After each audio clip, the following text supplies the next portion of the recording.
Hello welcome back students. आपका स्वागत है मेरे यूट्यूब चैनल पे।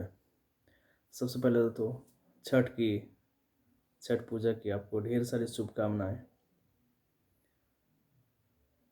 क्लास 10th के विद्यार्थियों के लिए आज एक पोएम लेकर के आया हूँ, dust of snow. Dust of snow विद्यार्थियों की डिमांड थी कि सर 10th के विद्यार्थियों के लिए भी पोएम या उनके इंग्लिश का जो चैप्टर्स हैं उनको कंप्लीट कराया जाए। तो ठीक है स्टूडेंट्स, मैं चैप्टर 1 का एक पोएम लेकर के आया हूँ, dust of snow. Dust of snow एक काफ़ी अच्छी कविता रॉबर्ट फ्रॉस्ट के द्वारा लिखी गई। Robert Frost compose this poem dust of snow. Dust of snow एक बहुत ही अच्छी कविता, एक तरह से मैसेज है लोगों के लिए। इसमें मैसेज क्या दिया गया है? सैडनेस, कभी कभी सैडनेस भी, या कभी कभी वो चीज़ें जिन चीज़ों को आप पसंद नहीं करते हैं वो आपके लाइफ में एक बड़ा चेंज ला देता है। तो मैसेज ये है कि आपको पॉजिटिव रहना होगा, यानी नेगेटिव पॉइंट्स को भी आपको इग्नोर करना होगा, नेगेटिव पॉइंट्स को आपको पॉजिटिव में चेंज करना होगा। तो चलिए इस कविता को हम लोग समझते हैं। This poem has 2 stanzas here. ठीक है, तो चलिए पहला स्टांजा हम लोग लेकर के चलते हैं, देखते हैं। The way a crow shook down on me, the way a crow shook down on me, the dust of snow from a hemlock tree. This stanza has two important words to know. The first one is crow, and the second one is hemlock tree. You know, crow मतलब कौवा, hemlock tree, hemlock tree एक hemlock tree यानी पौधा होता है, which is a poisonous tree, वो काफ़ी जहरीला होता है। No, so you have two words here to know the importance of the poem here. In the first stanza, crow, कौवा जो होता है ब्लैक कलर का होता है, जिसे लोग अशुभ मानते हैं। This is the fact in the poem. अशुभ मानते हैं, जो संकेत होता है अशुभ का। And the second word is hemlock tree.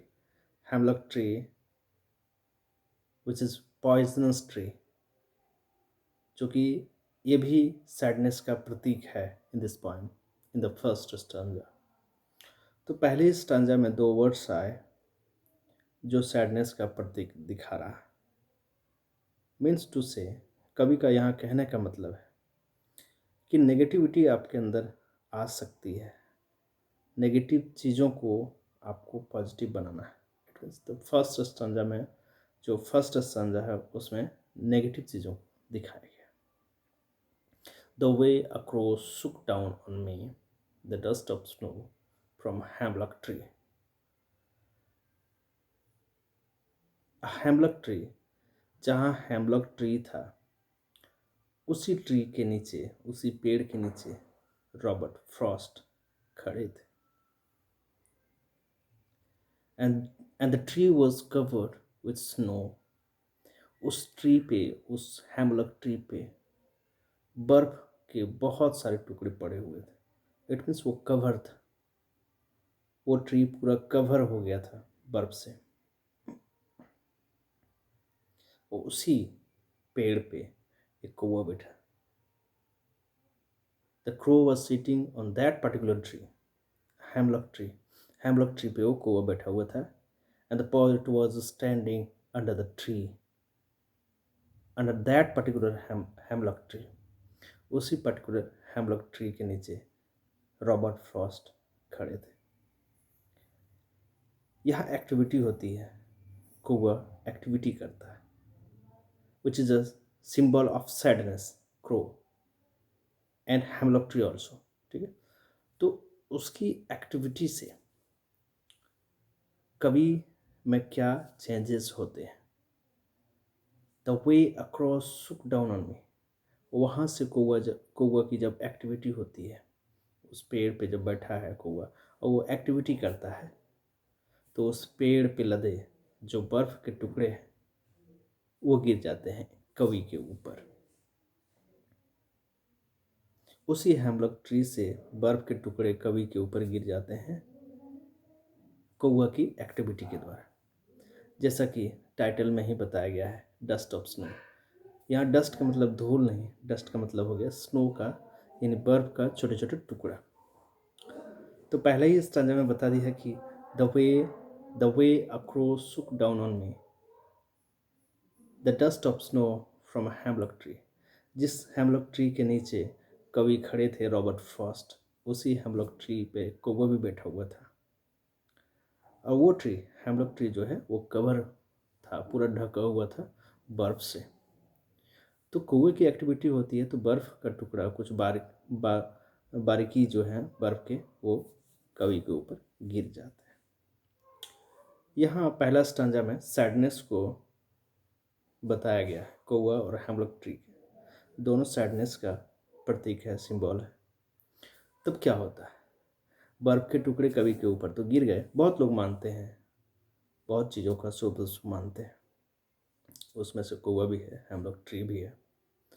तो कवि यहाँ कहना चाहते हैं कि नेगेटिविटी ये है, आप जिस चीज़ को कुछ अलग मानते हैं, नेगेटिव कभी कभी ख्याल आ जाते हैं, बुरा मानते हैं, वो नेगेटिविटी है, उससे पार कैसे पाना, उसको पॉजिटिव वे में कैसे चेंज करना।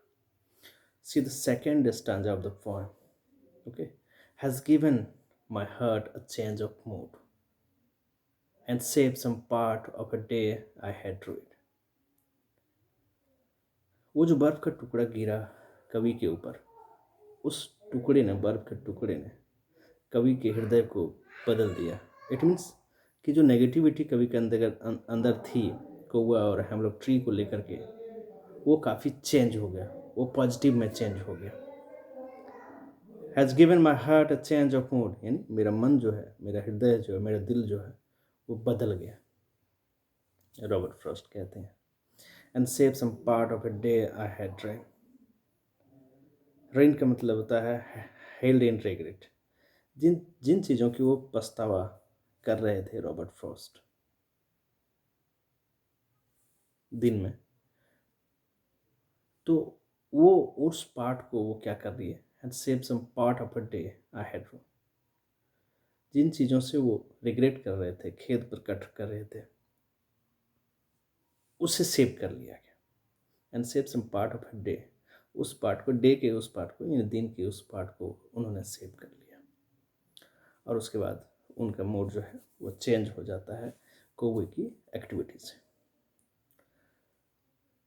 स्टूडेंट्स, पहला स्टैंजा में जो बताया गया कौवा और हेमलॉक ट्री, टू वर्ड्स को यहाँ बताया गया है, ये दोनों सैडनेस का सिंबल है।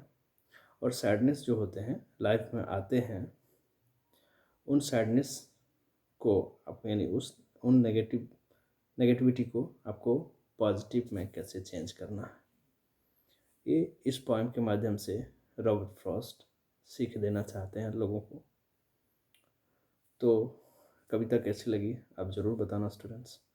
यदि आप चैनल पर नए हैं तो चैनल को ज़रूर से ज़रूर सब्सक्राइब करना, ताकि आपको जो नए वीडियो बने वो आप तक पहुंच जाए, आपको लाभ हो, आपके दोस्तों को लाभ हो। ठीक है, थैंक्स फॉर वॉचिंग स्टूडेंट्स। जय हिंद।